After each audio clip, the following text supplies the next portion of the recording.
한국에서 데려온 개라면서요? 어머, 저 주둥이에 시뻘겋게 묻은 거 뭐야? 저거 피야? 저건 개가 아니라 늑대야. 당장 저 위험한 짐승을 마을에서 쫓아내야 해. 학교 앞에서 저렇게 으르렁거리고 생명을 물어 죽이는 개를 둘 순 없어. 내가 당장 동물보호소에 신고해서 잡아가게 할 거야. 그날 동네는 발칵 뒤집혔어요. 주민들은 하나둘씩 모여들었고 언성은 점점 높아져만 갔죠. 여기 보스턴의 조용한 마을에서 도대체 무슨 일이 일어난 걸까요? 오늘의 감동 택배 사연 시작합니다. 영상 시작 전 구독과 좋아요 눌러주시면 영상 제작에 큰 힘이 됩니다. 안녕하세요. 저는 보스턴 출신의 제임스 윌슨입니다. 26, 하버드대학교에서 동아시아학을 전공했어요. 어렸을 때부터 한국 문화에 관심이 많았는데 특히 할머니 댁에서 보던 한국 드라마의 영향이 컸죠. 할머니는 재미교포 2세대셨거든요. 대학 졸업 후 진로를 고민하던 중에 우연히 전주의 한 영어학원 채용 공고를 보게 됐어요. 단순히 1년 정도 한국을 경험해보자는 생각으로 지원했던 건데 어느새 2년이라는 시간이 흘렀네요. 한국의 정이 저를 붙잡은 걸까요? 사실 한국에 오기 전부터 궁금한 게 하나 있었어요. 바로 한국의 토종견들이었죠. 할머니가 항상 어렸을 때 키우던 진돗개 이야기를 해주셨거든요. 주인을 위해서라면 목숨도 바치는 충직한 강아지였다고요. 어린 저는 그게 과장된 이야기라고 생각했죠. 강아지가 어떻게 그럴 수 있을까 하면서요. 한국에 와서도 처음 1년은 학원 일로 정신없이 바빴어요. 아이들을 가르치는 게 생각보다 재미있었거든요. 그러다 우연히 같은 학원에서 일하는 한국인 교사 지민 씨를 통해 유기견 보호소 봉사활동을 알게 됐어요. 지민 씨는 주말마다 보호소에서 봉사를 하고 있었는데 제가 한국 강아지들에 관심이 있다는 걸 알고는 저를 초대했죠. 그렇게 2019년 4월의 어느 날 벚꽃이 흩날리는 봄날에 저는 전주 외곽의 희망인의 보호소를 처음 방문하게 됐어요. 처음에는 단순한 호기심이었어요. 할머니가 그토록 그리워하던 한국의 강아지들은 어떨까 하는 생각에서였죠. 어서 오세요. 지민 선생님 많이 이야기하더라고요. 박소영 선생님은 다정한 미소를 지으며 저를 맞아주셨어요. 50대 중반 정도로 보이는 분이었는데 고된 보호소 일에도 불구하고 눈빛만큼은 반짝반짝 빛이 나는 게 인상적이었죠. 낡은 건물이었지만 깔끔하게 정돈된 공간이 눈에 들어왔어요. 마당에는 몇몇 강아지들이 뛰어놀고 있었고 안에는 질서정연하게 정리된 케이지들이 있었죠. 놀랍게도 지린내나 불쾌한 냄새도 없었어요. 15년째 이 일을 하고 있어요. 박 선생님이 커피를 건네시며 말씀하셨어요. 처음엔 길고양이 몇 마리 돌보는 것으로 시작했는데 어느새 이렇게 됐네요. 지금은 강아지 30마리, 고양이 20마리와 함께 살고 있어요. 선생님의 이야기를 들으며 보호소를 둘러보는데 문득 할머니 생각이 났어요. 할머니는 항상 말씀하셨죠. 제임스, 한국의 강아지들은 특별해. 특히 진돗개는 사람의 마음을 읽을 수 있어. 어린 저는 그저 할머니의 고향에 대한 그리움이 만든 과장된 이야기라고 생각했는데 아, 잠깐만요. 특별한 아이를 보여드릴 게 있어요. 박 선생님이 저를 안쪽 케이지로 안내하셨어요. 이 구역은 새로 구조된 강아지들의 격리 공간이라고 하셨는데 이상하리만큼 조용했어요. 보통 유기견들은 낯선 사람을 보면 짖거나 흥분하기 마련인데 말이죠. 그때였어요. 가장 안쪽 케이지에서 한 마리의 강아지와 눈이 마주쳤어요. 다른 강아지들은 모두 앞으로 달려와 짖고 달라붙었는데 이 녀석은 조용히 앉아서 저를 바라보고만 있었죠. 그 순간 할머니의 말씀이 실감났어요. 정말로 제 마음을 읽고 있는 것 같은 깊이 있는 눈빛이었거든요. 진돗개예요. 박 선생님의 말씀에 저도 모르게 가슴이 뛰었어요. 2달 전에 고속도로 근처에서 어미와 발견됐어요. 어미가 많이 다친 상태였죠. 아마도 유기된 것 같아요.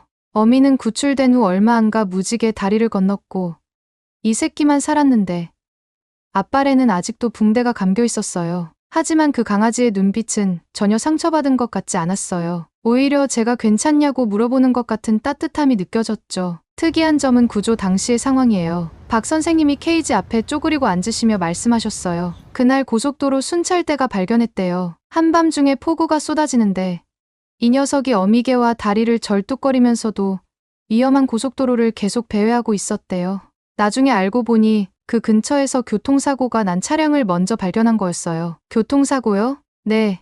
빗길에 미끄러진 승용차가 가드레일을 들이받은 사고였대요. 운전자는 다행히 크게 다치지 않았지만 순찰대원들 말로는 이 강아지가 사고 차량 주변을 지키고 있었대요. 마치 또 다른 사고가 날까봐 차들에게 경고하듯이요. 그 말을 듣는 순간 제 등줄기로 전율이 흘렀어요. 자신이 다쳤는데도 다른 이의 안전을 먼저 걱정하다니 할머니가 들려주시던 진돗개 이야기가 떠올랐어요. 다가가 보세요. 괜찮을 거예요. 박 선생님이 케이지 문을 열어주셨어요. 조심스럽게 한 걸음 내딛자 강아지가 천천히 일어났어요. 다리는 이제 많이 나았는지 절뚝거리지는 않았지만 여전히 조심스러운 걸음걸이였죠. 제가 손을 내밀자 강아지는 잠시 저를 바라보더니 부드럽게 코를 가져다 댔어요. 그리고는 이제 막 만난 사이라고는 믿기지 않을 만큼 친근하게 제 무릎에 머리를 기댔죠. 신기하네요. 제 목소리에 놀라움이 묻어났어요. 진돗개는 낯선 사람을 경계한다고 들었는데 맞아요. 그래서 더 특별하다고 했죠. 여기 있는 동안에도 정말 놀라운 모습을 보여줬어요. 새로 들어온 강아지들이 겁에 질려 있으면 꼭 옆에서 지켜주고 아픈 강아지들 곁을 떠나지 않고 마치 수호천사 같은 아이예요. 창밖으로 스며드는 봄볕에 강아지의 까만 눈동자가 반짝였어요. 그 맑은 빛에서 문득 떠오르는 게 있었죠. 하늘이. 입에서 저도 모르게 나온 말이었어요. 그러자 강아지가 처음으로 꼬리를 살랑거렸어요. 그것도 아주 기분 좋은 듯이요. 마치 오래전부터 그 이름을 기다리고 있었다는 듯이. 와, 이름이 정말 잘 어울리네요. 박 선생님이 환하게 웃으셨어요. 사실 이 아이 입양 문의가 여러 번 있었어요. 좋은 분들이었지만 전부 거절했거든요.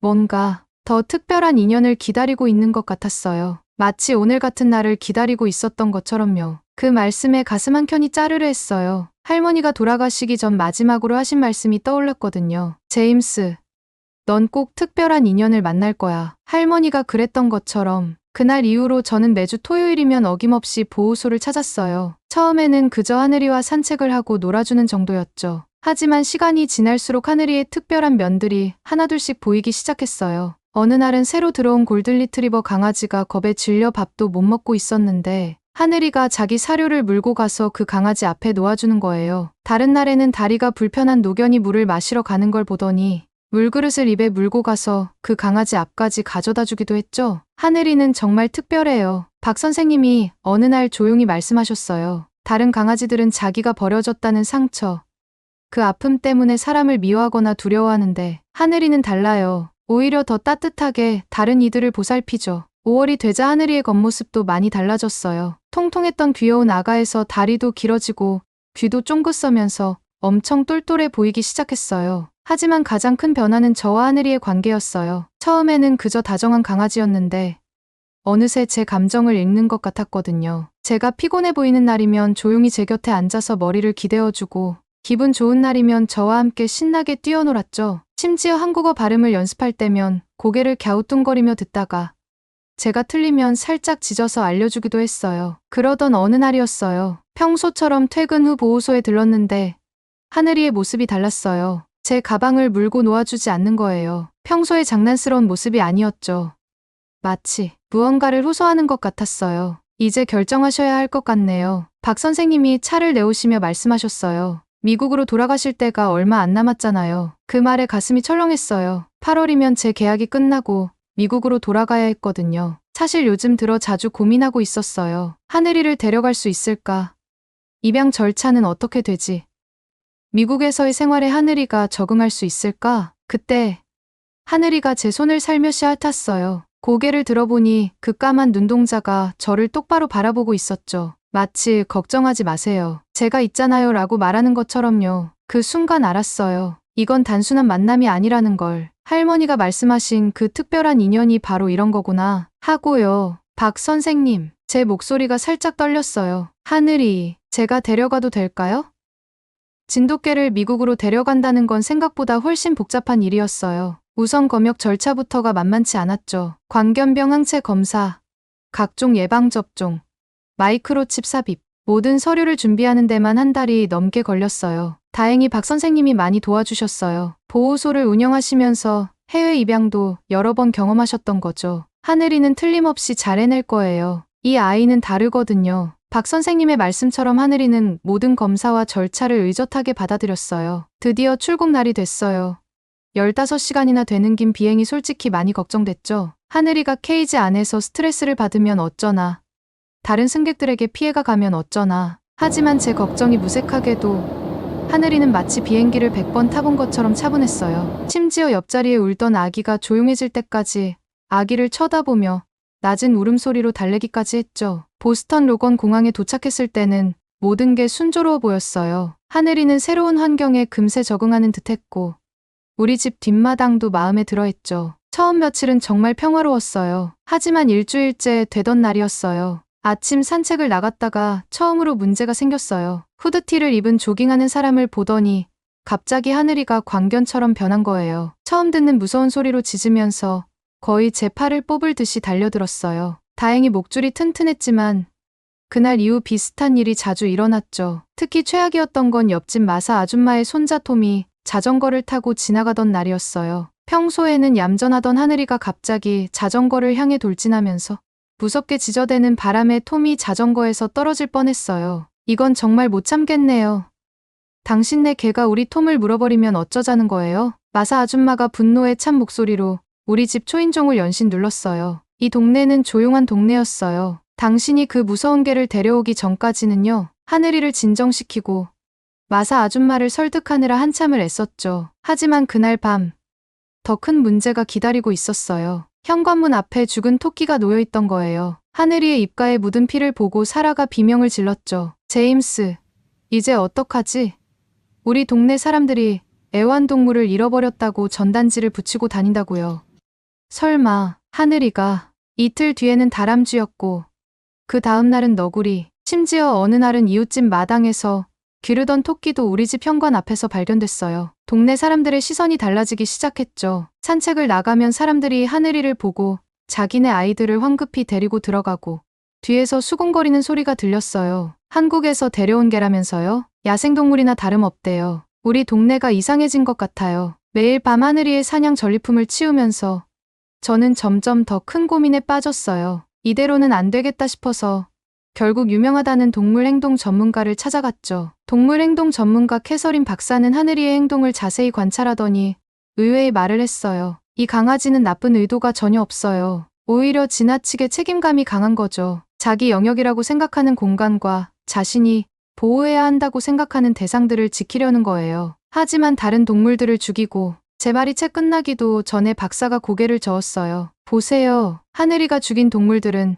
전부 뒷마당이나 집 근처를 어슬렁거리던 것들이에요. 그것도 밤에만요. 하늘이 입장에서는 잠재적 위험을 제거하는 거죠. 특히 자전거 사건은 아이를 지키려던 거예요. 자전거가 넘어질 수도 있다고 판단한 거죠. 박사의 설명을 들으며 깨달았어요. 하늘이는 여전히 보호소에서처럼 보호자 역할을 하고 있던 거예요. 다만 그 방식이 너무 극단적이었을 뿐인 거죠. 캐서린 박사님은 훈련이 필요하다고 했어요. 하늘이의 보호 본능을 없앨 순 없지만 그것을 올바른 방향으로 이끌 수는 있죠. 그렇게 우리는 매일 저녁 훈련을 시작했어요. 하늘이에게 위험한 상황과 그렇지 않은 상황을 구분하는 법을 가르쳤죠. 특히 자전거나 후드티 같은 것들이 위협이 아니라는 걸 알려주는 데 집중했어요. 한 달이 지나자 조금씩 변화가 보이기 시작했어요. 더 이상 현관 앞에 죽은 동물이 발견되지 않았고 산책할 때도 예전처럼 과격하게 구는 일이 줄었죠. 하지만 이웃들의 시선은 쉽게 바뀌지 않았어요. 여전히 마사 아줌마는 우리 집 앞을 지날 때마다 얼굴을 찌푸렸고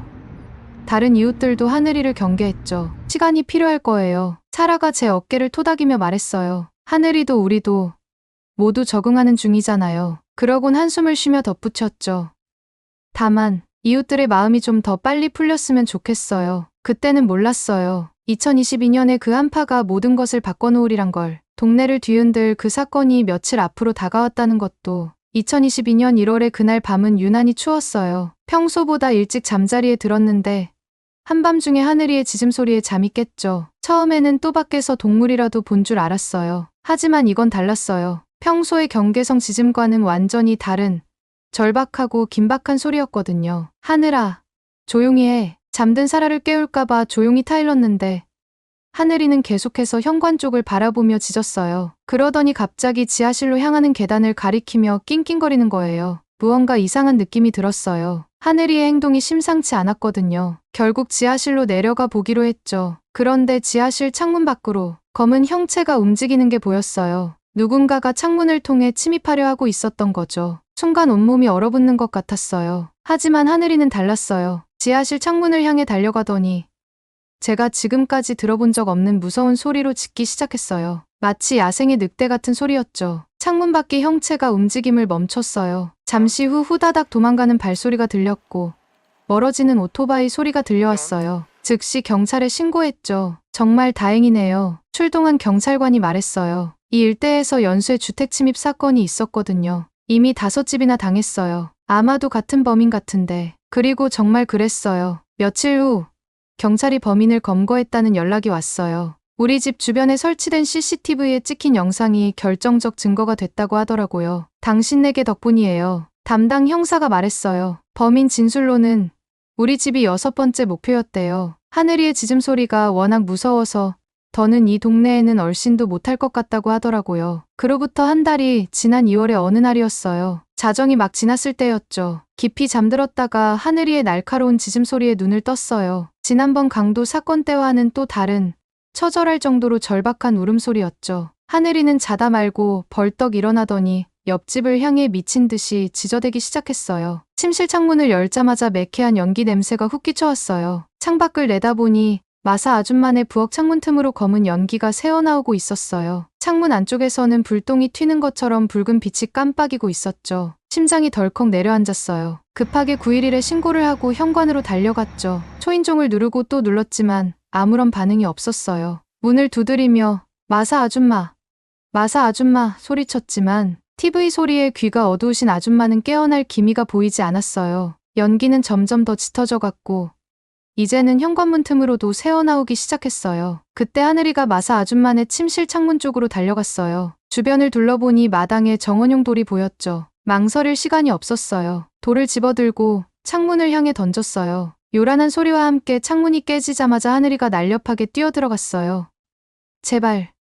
제발. 초조한 마음으로 기다리다 보니 10초가 10분처럼 느껴졌어요. 그러다 안에서 마사 아줌마의 놀란 비명 소리가 들렸어요. 하늘이가 이불을 물어 잡아당기고 얼굴을 핥아 깨운 거예요. 소방차가 도착했을 땐 이미 부엌 커튼까지 불이 붙어 있었어요. 알고 보니 밤새 켜놓은 가스레인지에서 불이 시작됐대요. 소방관은 5분만 늦었어도 큰 화재로 번질 뻔했다고 말했어요. 이런 무서운 개인 줄만 알았더니 내 생명의 은인이었네. 마사 아줌마는 며칠 동안 눈물을 글썽이며 이 말을 되풀이하셨어요. 전에는 하늘이만 보면 저 사나운 게 좀 봐 하시며 멀리 돌아가시던 분인데 이제는 매일 아침 산책할 때면 현관문 앞에서 기다리고 계시다가 하늘이를 반기세요. 이 똑똑한 녀석, 우리 톰보다도 더 영리하네. 어느 날은 직접 구운 홈메이드 비스킷과 손자 톰이 아끼던 강아지 간식을 한 알음 들고 오셨어요. TV 소리에 귀가 어두워 그날 밤 하늘이가 얼마나 필사적으로 자신을 깨웠는지 그날 이후로도 계속 생생히 기억하신다면서요. 우리 집에 하늘이 같은 개가 있었다면 얼마나 좋았을까. 이제는 하늘이를 무서워하는 대신 진심으로 아끼고 사랑해주시는 이웃이 되셨어요. 사실 하늘이가 우리 집만이 아니라 이웃까지 지키고 있었다는 걸 그때 처음 알았어요. 한밤중에 일어나 창밖을 살피는 모습이 단순히 경계가 아닌 보호의 의미였다는 것도요. 봄이 되자 하늘이의 영역은 우리 집을 넘어 동네 전체로 넓어졌어요. 마치 메이플우드 전체가 자신의 보호구역이라도 된 것처럼요. 특히 아이들이 많이 다니는 길목에서는 더욱 신경을 곤두세웠죠. 산책할 때마다 학교 주변을 꼭 한 바퀴 돌고 놀이터도 살피고 공원도 점검하는 게 일과가 됐어요. 4월의 마지막 주 월요일이었어요. 평소처럼 하늘이와 함께 산책을 나갔는데 이상하게도 초등학교 근처에만 오면 하늘이가 안절부절 못했어요. 며칠 전부터 그랬죠. 학교 시간만 되면 자꾸 학교 쪽으로 가려고 했고 특히 운동장 구석을 유난히 주시했어요. 그날도 학교 시간에 맞춰 학교 앞을 지나가고 있었어요. 따스한 봄 햇살 아래 아이들이 하나 둘씩 나오기 시작했고 학부모들이 정문 앞에서 아이들을 기다리고 있었죠. 그런데 갑자기 하늘이가 낮은 울음소리를 내기 시작했어요. 운동장 구석에 서 있는 한 남자를 응시하면서요. 처음엔 또 하늘이가 낯선 사람을 경계하나 했어요. 하지만 이번엔 달랐어요. 하늘이의 털이 쭈뼛서더니 제가 본 적 없는 날카로운 시선으로 그 남자를 주시했어요. 그리고는 갑자기 저를 끌고 교문 쪽으로 달려갔죠. 아, 제임스 씨, 오늘도 산책하시나요? 교문 앞에서 브라운 교감 선생님과 마주쳤어요. 하늘이는 선생님 앞에서 멈춰 서더니 계속해서 운동장 쪽을 보며 짖었어요. 그러다 교감 선생님의 바지를 물고 운동장 쪽으로 끌어당기기까지 하는 거예요. 이상하네요. 하늘이가 이렇게 구는 건 처음 봐요. 제가 설명했어요. 저기 구석에 있는 남자를 계속 주시하는데 교감 선생님이 그제야 그쪽을 유심히 보더니 얼굴색이 변했어요. 아, 저 사람 며칠 전부터 계속 보이는 것 같은데 그때였어요. 운동장 구석에 남자가 아이들 틈으로 섞여 들어가려는 게 보였어요. 하늘이가 갑자기 크게 짖기 시작했고 그 소리에 남자가 흠칫 놀라 뒤를 돌아봤죠. 순간 우리와 눈이 마주쳤고 남자는 재빨리 방향을 틀어 학교 뒷문 쪽으로 달리기 시작했어요. 교감 선생님이 즉시 경찰에 신고했어요. 하늘이는 망설임 없이 그 남자의 뒤를 쫓았고 저는 필사적으로 하늘이를 따라갔죠. 남자는 학교 뒷문을 지나 골목길로 달아났어요. 하지만 하늘이는 그의 냄새를 놓치지 않았어요. 이리저리 골목을 누비며 추격전이 이어졌죠. 마침내 막다른 골목에 다다랐을 때 남자는 높은 담을 넘으려 했어요. 하지만 하늘이가 그의 바지를 물어 끌어당기는 바람에 넘어지고 말았죠. 그때 순찰차 사이렌 소리가 들렸고 곧이어 경찰이 도착했어요. 체포된 남자는 인근 지역에서 수배 중이던 아동 관련 범죄자였어요. 경찰 조사 결과 그는 이미 다른 지역에서 3건의 전과가 있었고 며칠 전부터 학교 시간에 맞춰 우리 학교를 감시하고 있었대요. 하늘이가 없었다면 브라운 교감 선생님은 이 말을 하며 눈물을 글썽이셨어요. 아이들이 위험했을 거예요. 이제 우리 학교는 하늘이가 지켜주는 거네요. 그 사건 이후로 하늘이는 학교의 영웅이 됐어요. 아이들은 등하교 시간에 일부러 우리 집 앞으로 지나가면서 하늘이에게 인사를 했고 학부모들은 감사 인사를 전하러 찾아왔죠. 덕분에 안심하고 아이들을 학교에 보낼 수 있어요. 우리 동네에 하늘이 같은 강아지가 있다는 게 정말 자랑스러워요. 하지만 정말 대단했던 건 여름에 있었던 일이에요.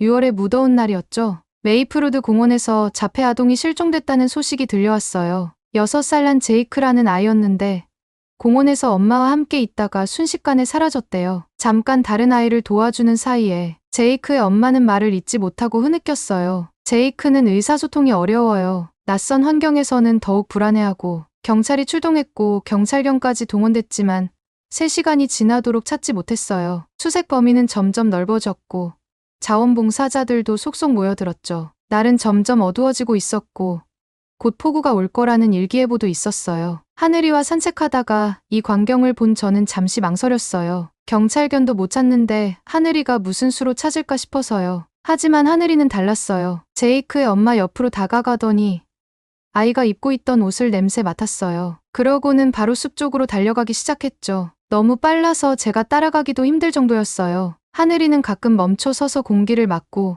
주변을 살폈어요. 마치 아이의 흔적을 하나하나 읽어가는 것 같았죠. 숲이 깊어질수록 우리를 따라오던 경찰과 구조대원들의 발걸음이 조심스러워졌어요. 이런 깊은 곳까지 아이가 왔을 리 없다고 생각했나 봐요. 하지만 하늘이는 확신에 차 있는 것 같았어요. 마침내 오래된 오두막 뒤편에서 제이크를 발견했어요. 아이는 겁에 질려 있었지만 다행히 안전했죠. 놀라운 건 하늘이의 다음 행동이었어요. 보통의 개라면 흥분해서 짖거나 달려들었을 텐데 하늘이는 조용히 아이 곁에 앉아서 기다렸어요. 마치 자폐 아동을 대하는 방법을 알고 있다는 듯이요. 나중에 제이크에게 물어보니 나비를 쫓아가다가 길을 잃었다고 해요. 무서워서 울고 싶었지만 사람들의 시선이 힘들어서 더 깊은 곳으로 숨어 들어갔다는 거예요. 하늘이가 내 천사야. 제이크의 엄마는 하늘이를 껴안고 흐느꼈어요. 우리 제이크를 이해해주는 것 같아요. 다른 사람들은 제이크가 불안해할 때 자꾸 달래려고 하는데 하늘이는 그저 조용히 옆에 있어 주었잖아요. 그 일이 있고 나서 하늘이는 메이플우드의 진정한 영웅이 됐어요. 동네 아이들은 하늘이를 슈퍼히어로 강아지라고 부르기 시작했고 경찰서에서는 특별히 명예경찰견 배지까지 수여했어요. 경찰서에서 열린 임명식 날 경찰서장님은 이런 말씀을 하셨습니다. 하늘이는 우리에게 중요한 걸 가르쳐줬습니다. 겉모습만으로 누군가를 판단해서는 안 된다는 것을요. 처음에는 모두가 하늘이를 무서워했지만 이제는 알게 됐죠. 진정한 영웅의 모습을요. 특히 좋았던 건 동네 사람들이 더 이상 하늘이를 무서워하지 않게 된 거예요. 이제는 하늘이의 날카로운 감각과 보호 본능이 우리 동네의 자랑이 됐거든요. 하늘이가 누군가를 경계하면 이웃들은 그 이유가 있을 거라 믿고 조심하게 됐어요. 여름 내내 하늘이는 바빴어요. 놀이터에서 아이들 싸움을 말리기도 하고 위험한 장난을 하려는 아이들 곁을 지키기도 했죠. 심지어 자전거를 도둑 맞을 뻔한 초등학생을 도와주기도 했어요. 이제 메이플우드에서 하늘이는 단순한 반려견이 아니에요. 우리 동네의 수호자이자 아이들의 든든한 친구가 됐죠. 가끔은 생각해요. 전주의 그 보호소에서 하늘이를 처음 만났을 때 박소영 선생님이 하신 말씀이 떠올라서요. 이 아이는 특별해요. 그 특별함이 이런 거였다는 걸 그때는 미처 몰랐습니다. 2023년 여름의 시작은 평화로웠어요. 하늘이는 여전히 매일 아침 동네를 순찰하고 아이들의 등하교를 지켜봤죠. 하지만 7월 중순부터 뭔가 달라지기 시작했어요. 평소보다 쉽게 지치고 산책을 나가도 자주 멈춰 서서 숨을 고르더라고요. 처음에는 단순히 더위 때문이라고 생각했어요. 보스턴의 여름은 유난히 더웠거든요. 에어컨 바람이 나오는 실내에서 쉬게 하고 시원한 물도 자주 갈아주었죠. 하지만 하늘이의 상태는 점점 나빠졌어요. 밥도 잘 안 먹고 기운이 없어요. 동물병원에 갔을 때 제가 설명했어요. 감기 증상인가요? 존스 수의사는 청진기로 하늘이의 가슴을 한참 듣더니 심각한 표정을 지었어요. 심장에 잡음이 들립니다. 정밀 검사가 필요해요. 검사 결과는 충격적이었어요. 하늘이의 심장 판막에 심각한 문제가 있다는 거였어요. 수술을 하지 않으면 더 이상 버티기 힘들 거라고 했죠. 수술비는 약 15,000달러 정도 예상됩니다. 그 말을 듣는 순간 온몸에 힘이 빠졌어요. 최근에 집수리로 저축을 거의 다 써버린 상태였거든요. 하지만 하늘이를 포기할 순 없었어요. 그날 저녁 누군가 초인종을 눌렀어요. 문을 열어보니 마사 아줌마가 서 계셨죠. 방금 소식 들었어요. 하늘이가 아프다면서요. 꼭 수술받고 낫게 해줄 거예요. 다음 날부터 놀라운 일이 벌어졌어요. 마사 아줌마가 페이스북에 하늘이의 이야기를 올렸는데 순식간에 동네 전체로 퍼진 거예요. 하늘이에게 도움을 받았던 사람들, 그리고 그들의 가족과 친구들까지 모두가 하나둘씩 모금에 참여하기 시작했어요. 학교 아이들은 레모네이드를 팔아 모은 돈을 기부했고 제이크의 부모님은 가게에 모금함을 설치했어요. 심지어 경찰서에서도 내부 모금을 했다고 해요. 지역 신문에서는 메이플우드의 수호천사를 구해주세요라는 제목으로 하늘이의 이야기를 실었고 그 소식은 보스턴 전역으로 퍼져나갔어요. 하늘이는 이제 우리 모두의 가족이에요. 마사 아줌마가 모금 행사에서 하신 말씀이 아직도 귓가에 맴돌아요. 이 아이가 우리 마을에 온 건 정말 축복이었어요. 이제 우리가 하늘이를 지켜줄 차례예요. 수술 당일 병원 앞에는 믿기 힘들 만큼 많은 사람들이 모여 있었어요. 마사 아줌마와 톰, 제이큰의 가족, 브라운 교감 선생님, 그리고 많은 아이들과 학부모들 모두가 하늘이의 수술이 잘 되기를 기도하고 있었죠. 6시간 정도 걸릴 것 같습니다. 의사 선생님의 말씀에 모두가 초조해했지만 누구도 자리를 떠나지 않았어요. 아이들은 바닥에 앉아 하늘이 그림을 그리고 어른들은 커피를 나눠 마시며 하늘이와의 추억을 이야기했죠. 우리 톰이 자전거 타다 넘어졌을 때 하늘이가 제일 먼저 달려와서 도와줬어요. 지난 겨울에는 우리 집 문 앞에 눈을 치우고 있는데 하늘이가 와서 앞발로 눈을 밀어주더라고요. 저희 딸은 이제 하늘이가 있어야 잠을 잔다니까요. 매일 밤 창밖으로 하늘이가 동네를 지키고 있다고 생각하면서 마침내 수술이 끝났다는 소식이 전해졌어요. 의사 선생님의 얼굴에 미소가 있는 걸 보고 모두가 안도의 한숨을 쉬었죠. 수술은 성공적이었고 이제 회복에 집중해야 한다고 했어요. 회복 기간 동안 우리 집은 마치 작은 축제 현장 같았어요. 매일매일 누군가가 찾아왔거든요. 초등학교 미술반 아이들은 Get Well Soon, Sky라고 쓴 커다란 카드를 만들어 왔고 제이크는 자신의 가장 아끼는 장난감을 하늘이 옆에 두고 갔어요. 특히 감동적이었던 건 이웃들의 정성이었어요. 할머니들은 매일 삶은 닭고기를 가져오셨는데 서로 자기가 삶은 게 더 맛있다며 경쟁까지 하시더라고요. 심지어 전에 하늘이를 무서워하던 택배 아저씨도 간식을 사오셨죠. 3주가 지나고 드디어 하늘이가 첫 산책을 나갈 수 있게 됐어요. 평소처럼 조용히 나갈 생각이었는데 현관문을 열자마자 놀라지 않을 수 없었어요. 온 동네 사람들이 우리 집 앞거리를 가득 메우고 있었거든요. 아이들은 하늘아, 돌아와서 반가워 라고 쓴 피켓을 들고 있었고 마사 아줌마는 특별히 구운 강아지 비스킷을,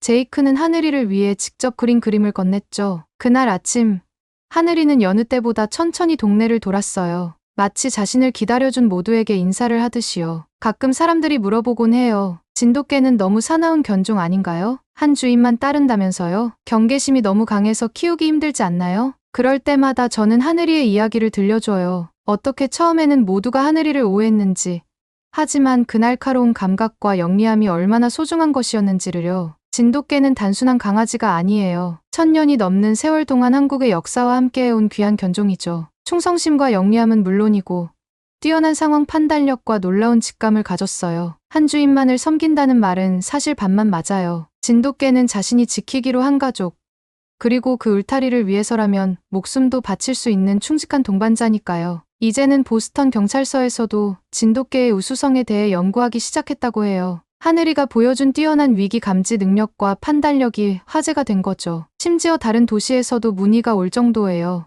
진돗개의 강한 경계심은 결점이 아니에요. 그건 수천 년 동안 마을과 가족을 지켜온 자부심이자 책임감이에요. 영리하고 충직한 진돗개의 진정한 가치를 세계가 알게 된다면 한국인으로서 이보다 더 자랑스러울 순 없을 것 같아요. 오늘도 하늘이는 메이플우드의 거리를 지키고 있어요. 더 이상 아무도 하늘이를 무서워하지 않아요. 대신 이렇게 말하죠. 우리 동네에는 진돗개가 있어요. 한국에서 온 특별한 수호자요. 오늘의 감동 택배 사연 어떠셨나요? 충직한 우리 진돗개가 먼 이국 땅에서도 한국인의 자부심이 되어준 감동적인 사연이었는데요. 하늘이처럼 진돗개의 용맹함과 충성심이 더 많은 세계인들에게 알려지길 바라며 오늘의 영상을 마치도록 하겠습니다. 영상 나가시기 전 구독과 좋아요 부탁드려요. 시청해주셔서 감사합니다.